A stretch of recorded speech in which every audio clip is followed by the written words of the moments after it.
وميتة الشهداء والنجاة يوم الحشر والنور يوم الظلمات والأمن يوم الخوف والظل يوم الحرور والري يوم العطش والوزن يوم الخفة والهدى يوم الضلالة فادرس القرآن فإنه ذكر الرحمن وحرز من الشيطان ورجحان في الميزان أو كما قال رسول الله صلى الله عليه وسلم. محترم صدر جلسہ، حضرات علماء کرام اور اس دینی محفل میں موجود ہمارے معزز بزرگوں اور عزیز دوستوں اور ہماری مائیں بہنیں،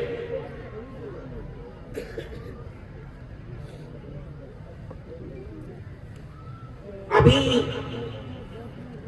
آپ کے سامنے آپ کے اس علاقے کے مدرسے کے بچوں نے قرآن کریم مکمل کیا اور ان کے سروں پر پگڑی باندھی گئی. یہ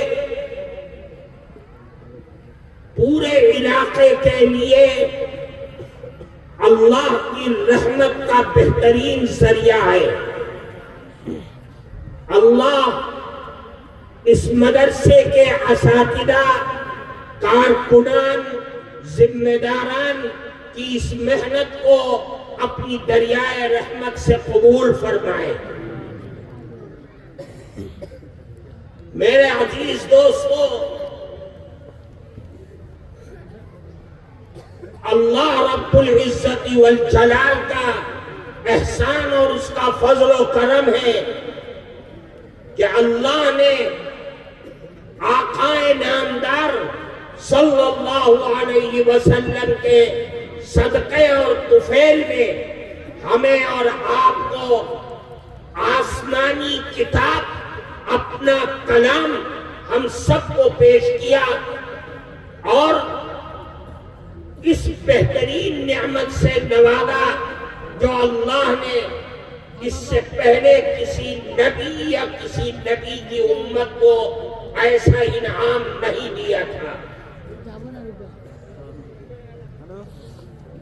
اللہ کے اس کلام کی عظمت آپ نے علماء کی زبانی سنا.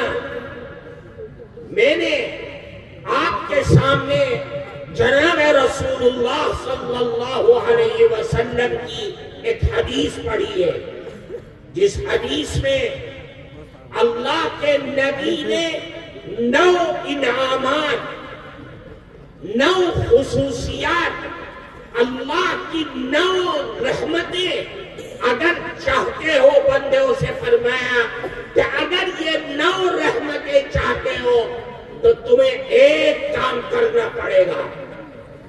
اللہ کے نبی نے حضرت معاذ بن جبل رضی اللہ تعالیٰ عنہ سامنے بیٹھے ہوئے تھے.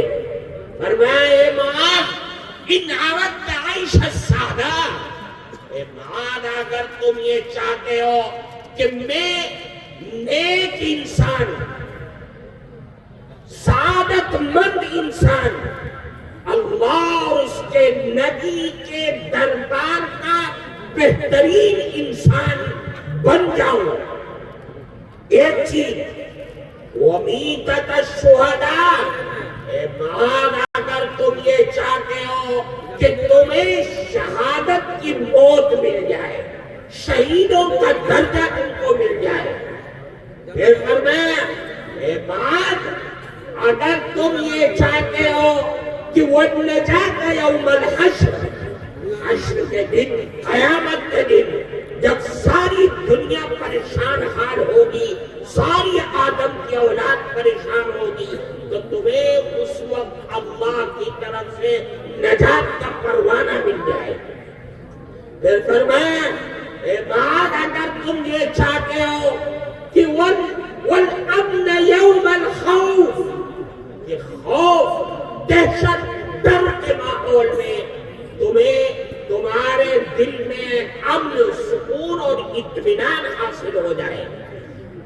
پھر فرمایا معاذ وَالنُّورَ يَوْمَ الظُّلُمَاتِ، اگر تم یہ چاہتے ہو کہ ظلمات اندھیروں کے دنوں میں جب ساری دنیا پریشان حال ہوگی تو تمہیں اللہ کی طرف سے نور اور روشنی مل جائے۔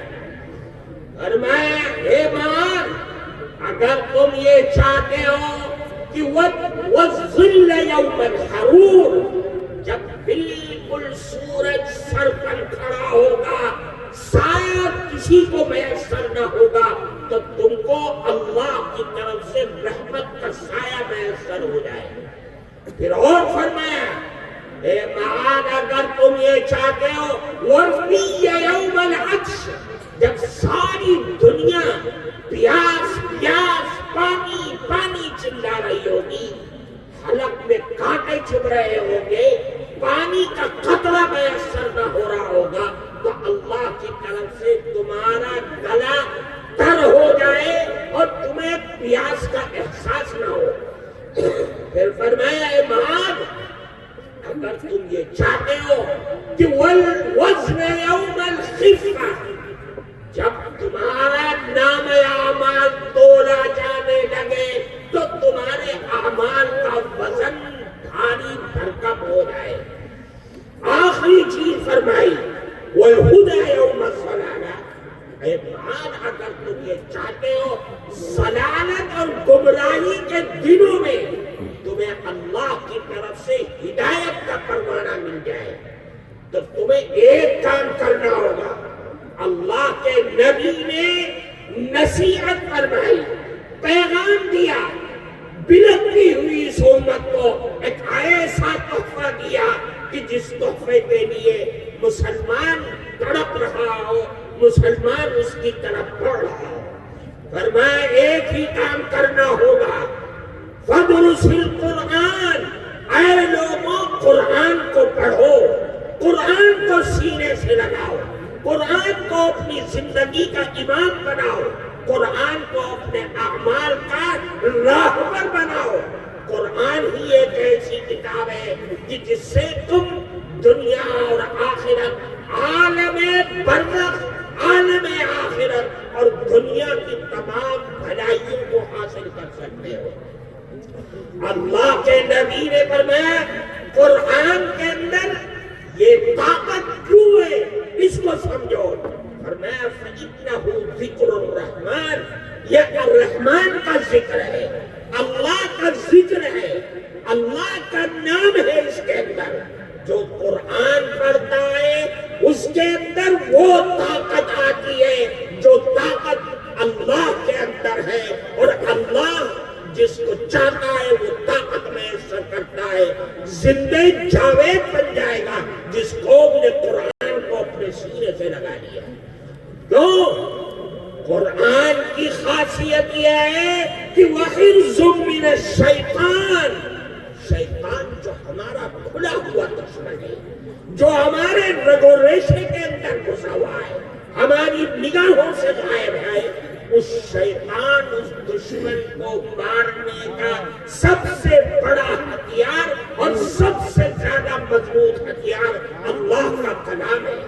جس نے کلام اللہ کو پڑھا، جس نے کلام اللہ کا ورد کیا، جس نے اس کو اپنے سینے سے لگایا، اس نے اپنے دشمن کو دور بھگا دیا، اپنی زندگی سے نکال کر کے باہر کر دیا۔ یہ قرآن کی خاصیت ہے۔ پھر آخری خاصیت فرمائی، فرمایا وَرُجْحَانٌ فِي الْمِيزَانِ، اے لوگوں قرآن کی خاصیت یہ ہے کہ کل جب تمہارے اعمال کھولے جائیں گے، تمہاری عبادات، تمہارے معاملات، تمہاری معاشرت، ہر چیز کے اندر وزن پیدا ہوگا، اور ایسا وزن پیدا ہو جائے گا کہ اللہ کے دربار میں تم کو نجات مل جائے گی۔ قرآن اللہ کا کلام ہے، یہ کلام ایسا کلام ہے کہ اللہ نے کسی نبی اور کسی نبی کی امت، یہاں تک کہ اللہ نے اپنے نورانی مخلوق فرشتوں کو بھی نہیں دیا۔ فرشتوں کے اندر فرشتوں کی طاقت نہیں ہے کہ وہ اللہ کے کلام کو اس طرح پڑھ سکتے جس طریقے سے ہمارے چھوٹے چھوٹے بچے اور بچیاں پڑھ لیتے ہیں. دیکھو اللہ کے نبی کی حدیث ہے، فرمایا ان اللہ تبارک و تعالی قرأ طٰہٰ و یاسین قبل ان یخلق السماوات والارض بألف عام. اللہ نے سورہ طٰہٰ اور سورہ یاسین کی تلاوت کیا. کب کیا؟ آسمان اور زمین کو پیدا کرنے سے 1000 سال پہلے اللہ تلاوت فرما رہے ہیں. کما ہوا شان، اپنی زبان سے تلاوت کر رہے ہیں، اپنا کلام پر. اگر ہمارے درمیان قاری قرات کرتا ہے تو ہم اس کی قرات میں اتنے مبہوت ہو جاتے ہیں کہ سبحان اللہ اور الحمدللہ کے نعرے لگانے لگتے ہیں. اللہ پڑھ رہا ہے جو ساری کائنات کا بادشاہ ہے، وہ اللہ اپنی زبان سے اپنا کلام سورہ طٰہٰ اور سورہ یاسین کی تلاوت کر رہا ہے. سننے والا کون ہے؟ ابھی انسان بنا ہی نہیں ہے، کون سنے گا؟ آسمان و زمین کچھ نہیں بنا ہے، سننے والے فرشتے ہیں. فرشتوں نے سنا کہ اللہ سورہ طٰہٰ اور سورہ یاسین کی قرآن کی تلاوت فرما رہے ہیں. جب قرآن ختم ہو گیا، سورہ طٰہٰ اور سورہ یاسین کی تلاوت کر دی تو فرشتوں نے پریشان ہو کر کے، متاثر ہو کر کے محبت میں 3 جملے ارشاد فرمائے. وہ جملے ایسے ہیں جو ہمارے لیے ایک سند رکھتے ہیں اس امت کے لیے. فرمایا طوبیٰ لأمة تنزل هذا علیہا. کتنی خوش نصیب امت ہوگی جس پر اللہ اپنا یہ کلام اتارے گا. وہ امت کون ہے؟ وہ امت ہماری اللہ کے آخری نبی جناب رسول اللہ صلی اللہ علیہ وسلم کی یہ امت ہے جس کو اللہ نے اپنا کلام دیا. پھر فرمایا وَطُوبَىٰ لِأَلْسِنَةٍ تَتَكَلَّمُ هَٰذَا. کتنی خوش نصیب زبانیں ہوگی جس زبان پر اللہ کا یہ کلام جاری ہوگا.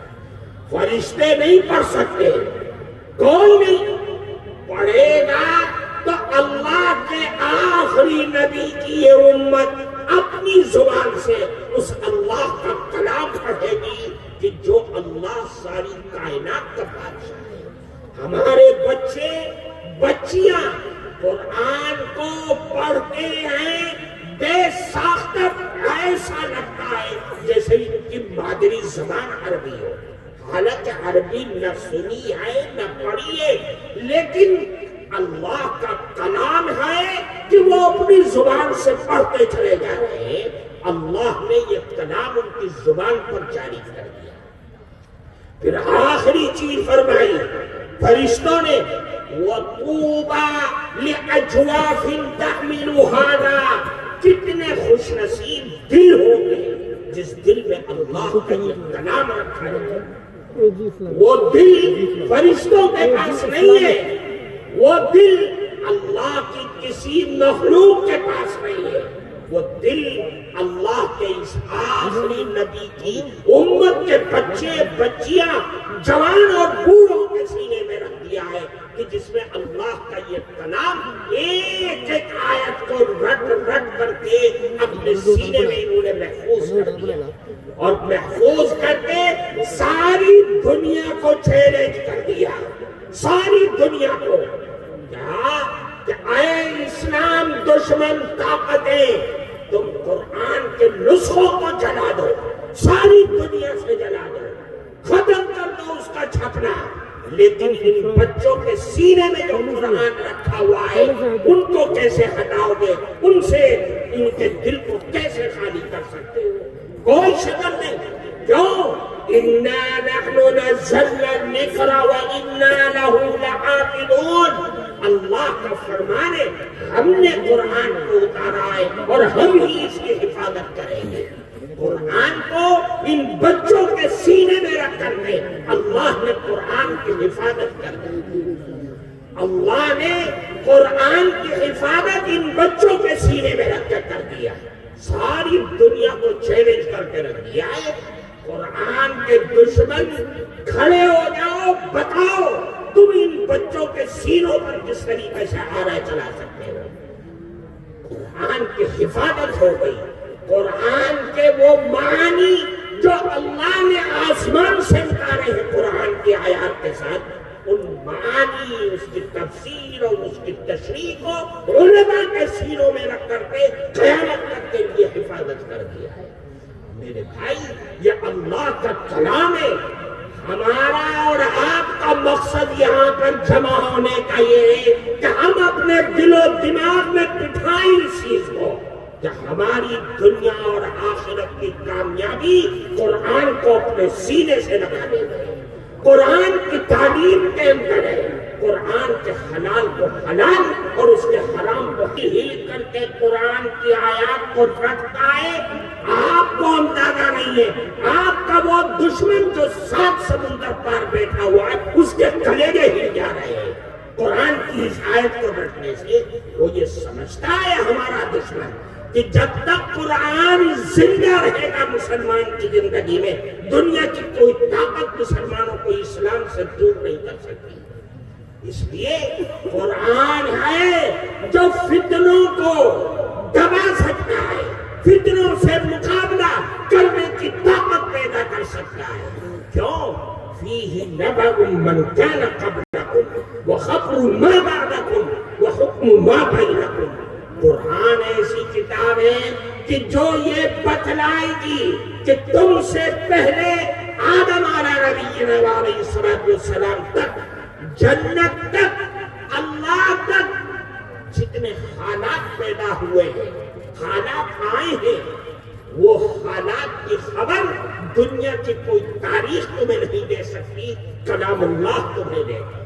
وہ یہ بتلائے گا کہ جن لوگوں نے اللہ اور اس کے نبی کا انکار کیا، اللہ نے قوم عاد اور قوم ثمود اور قوم لوط اور فرعون کے قوم کے ساتھ کیا حالات کیے، کیا معاملہ کیا، کس طریقے سے تباہ و برباد کیا، وہ قرآن بتلائے گا۔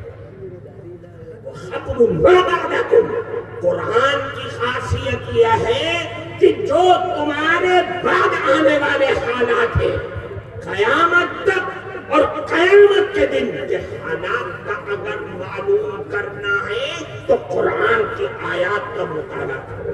قرآن تم کو بتلائے گا، جنت کے حالات بتلائے گا، جہنم کے حالات بتلائے گا، قیامت کے دن کے حالات بتلائے گا۔ وہ قرآن بتا سکتا ہے، قرآن کے علاوہ کسی کتاب کے اندر طاقت نہیں ہے۔